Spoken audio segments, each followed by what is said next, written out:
Hallo und herzlich willkommen zu einem neuen Video von autoforie.de. Diesmal in einer sehr windigen Ausgabe von Lissabon, wie man sicher sieht. Aber es lohnt sich, es geht nämlich um die neue E-Klasse von Mercedes-Benz. Erstmal, um natürlich den optischen Bezug herzustellen. Die E-Klasse sieht jetzt zwar irgendwie aus wie eine C- und S-Klasse, aber es gibt interessante, kleine, minimale Merkmale, an denen man sie ganz eindeutig unterscheiden kann. Hier vorne zum Beispiel, wenn sie keine serienmäßigen Halogenscheinwerfer hat, sondern die sehr teuren, sehr aufwendigen LED-Scheinwerfer mit 84 LEDs pro Modul, dann haben wir hier so eine Doppelaugenbraue, die wir auch schon am Vorgänger, dem W212 Facelift, gesehen haben. Das wird auch hier am W213 übernommen. Am Heck geht das Ganze dann sehr extravagant weiter, denn wir können die Heckleuchten sehr eindeutig unterscheiden, wenn es die optionalen mit Stardust, nennt sich das, sind. Das heißt, wir haben hier so kleine Elemente und die funkeln dann eben wie so ein Sternenstaub. Die E-Klasse Limousine ist etwas gewachsen, jetzt auf 4,92 Meter. Damit ist sie immer noch etwas kleiner als die S-Klasse und auch deutlich größer als die C-Klasse. Hier haben wir jetzt die Ausstattung Avantgarde. Da sehen wir zum einen mal am Grill, am Stern auf der Haube und auch an den leichten Chromverzierungen unten am Grill. Die neue E-Klasse hat viele kleine Weltpremieren und eine davon steckt hier drunter, nämlich der OM 654. Das ist ein neuer 2 Liter 4-Zylinder Dieselmotor, der den alten ersetzt, und zwar auch mit entsprechenden Verbesserungen. Das heißt, 13% weniger Verbrauch bei deutlich mehr Leistung, 194 PS und 400 Newtonmeter Drehmoment sind das in Zahlen ausgedrückt. Alle technischen Details zum Motor findet ihr in einem Artikel von autoforie.de. Verlinke ich euch in der Infobox. Da steht das viel detailreicher drin. Der neue 4-Zylinder Dieselmotor wird nicht nur in der E-Klasse eingesetzt werden. Es wird ihn auch in weiteren Modellen geben, mit Frontantrieb, mit Allradantrieb, natürlich auch mit Heckantrieb. Und das heißt schlussendlich nicht nur in Längsbauweise, sondern auch im Querformat. Ich glaube, der Test hier, der erklärt sich von selber und ist auch hinlänglich bekannt.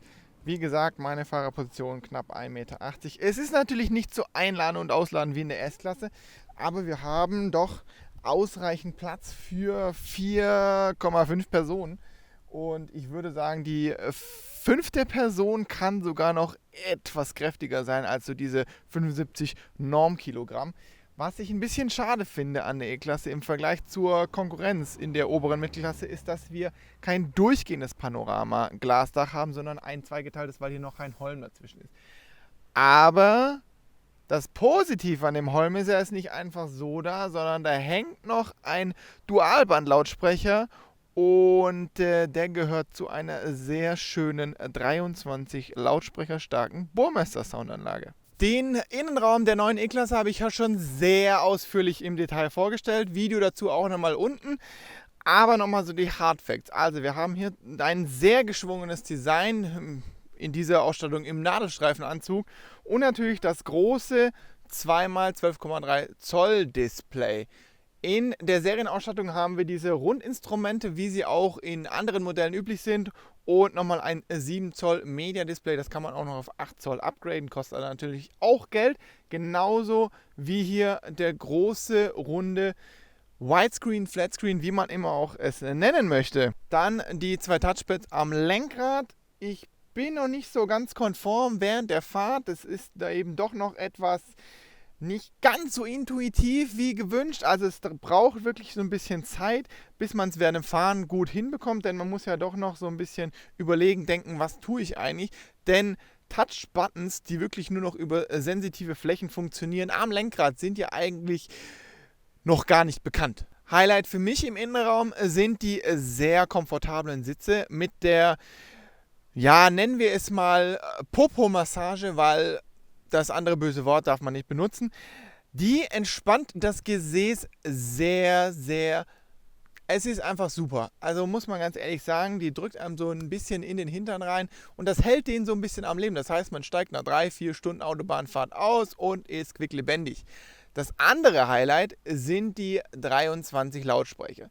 Die kosten richtig saftig Aufpreis, aber wenn die Adele dann hier ihr Liedchen trällert, dann gibt es erstmal schön Gänsehaut. Und nicht unbedingt wegen dem Lied, sondern auch wegen dem Klang. Das ist wie, als ob man live im Studio dabei wäre oder live auf der Bühne mit dabei. Also ist schon ein phänomenaler Klang. Das ist vor allem die 2. Generation des Burmester Sound. So kleine Erinnerung, die S-Klasse hat die 1. Generation. Das heißt, In der E-Klasse bekommt man besseren Sound als in der S-Klasse. Und wenn das Geld nicht wert ist, dann weiß ich auch nicht. Wer diesen Aufpreis nicht bezahlen möchte, kein Problem, denn die serienmäßige Version nutzt den vorderen Quer- und Längsträger als Resonanzkörper. Das heißt, es klingt auch in der Serienfassung schon voluminöser, als wenn man einfach nur Mitteltöner in die Türen packt. Technologisch bietet uns diese Widescreen weitaus mehr Möglichkeiten, als ich euch vorstellen könnte. Deswegen ganz wichtig, schaut euch das andere Video an, denn ich bin, muss ich ganz ehrlich sagen, erstmal überflutet an Informationen, die ich habe. Ich brauche wirklich etwas Zeit, um das alles zu verarbeiten, um zu sehen, welches Menü ist denn wo. Ich kann zum Beispiel 64 Farben hier drin einstellen. Ich kann den Klang in diversen Modi einstellen. Ich kann die Fahrassistenten in diversen Sachen einstellen. Ich kann den Sitz einstellen, ich kann den Sitz einstellen, ich kann die Klimatisierung hinten extern regeln. Es ist eine Masse und Fülle an Informationen, an Technik-Gadgets, die wir haben. Deswegen ganz wichtig, das andere Video auch noch schauen. Da sind die ganzen Facts zum Innenraum verarbeitet. Das ist übrigens der neue Schlüssel der E-Klasse. Ziemlich klein, flach und auch irgendwie ein bisschen elegant. Aber wir brauchen gar keinen Schlüssel mehr, denn es gibt hier unten ein NFC-Feld. Und da können wir nicht nur das Smartphone, wenn es denn die induktive Ladeschale hat, induktiv aufladen, sondern eben auch über diese NFC-Technik das Smartphone als Schlüssel benutzen, und das funktioniert auch beim Einsteigen. Kommen wir aber zum Wichtigen, und zwar dem Fahreindruck des neuen Vierzylinder-Dieselmotors. Ich finde, das ist ein ganz gut gelungenes Aggregat. Wie versprochen leiser als der Vorgänger. Verbrauchsärmer kann ich jetzt nicht unbedingt bestätigen, denn es geht hier rauf und runter und die Kurven, da kann der Diesel jetzt nicht unbedingt seine Verbrauchsvorteile ausspielen. Aber an sich, das, was er machen soll, das tut er gut. Die 400 Newtonmeter liegen gut und früh an. Das heißt, wir kommen aus dem Drehzahlkeller gut raus. Und das Ganze in Verbindung mit der Mehrkammer Luftfederung macht das Auto sogar, sagen wir mal, teilweise agil durch diese kurvigen Passagen hier. Und das hätte ich jetzt eigentlich vom Diesel und einer fast 5 Meter langen Limousine gar nicht so erwartet.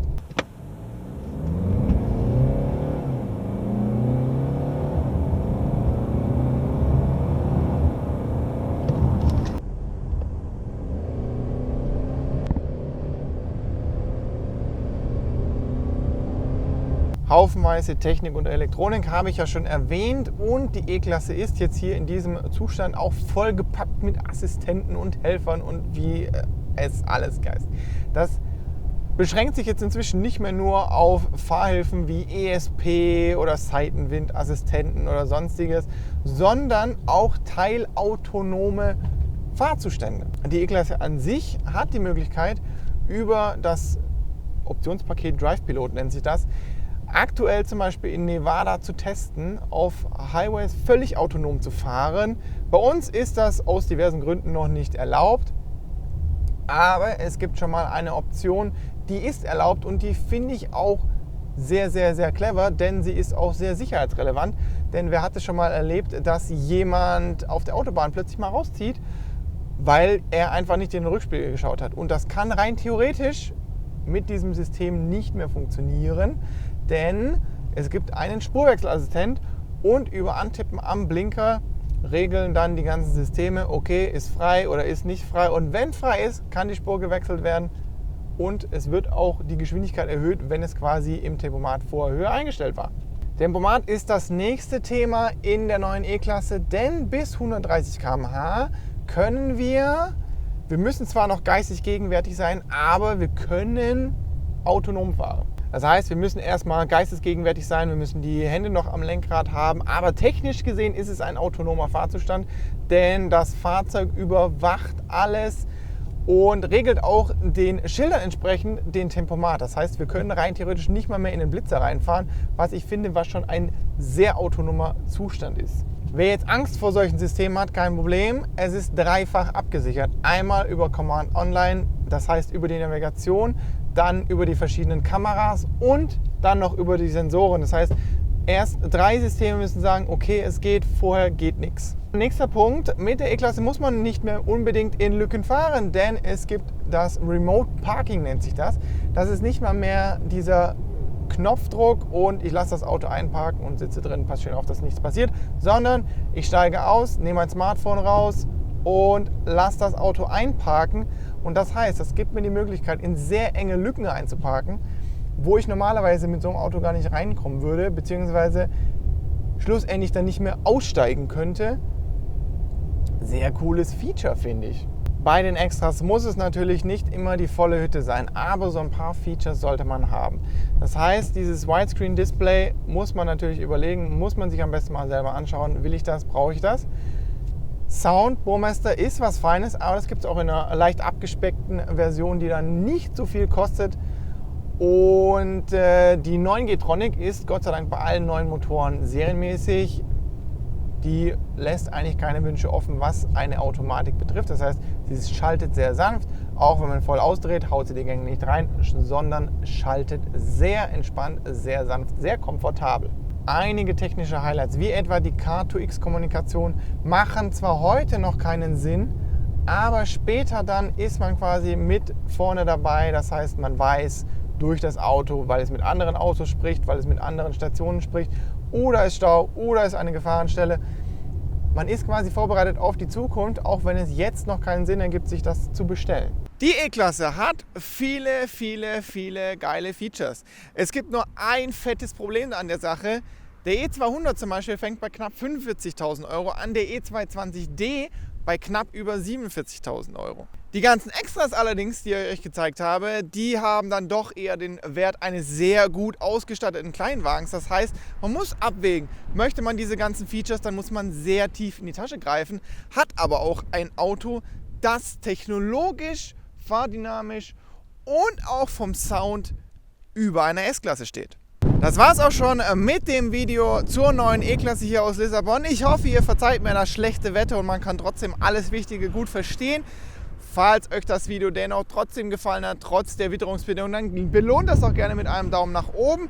Fragen gerne wie gehabt in die Kommentare und über ein neues Abo würden wir uns natürlich auch freuen. Dann sehen wir uns auch garantiert beim nächsten Mal wieder und bis dahin, ciao!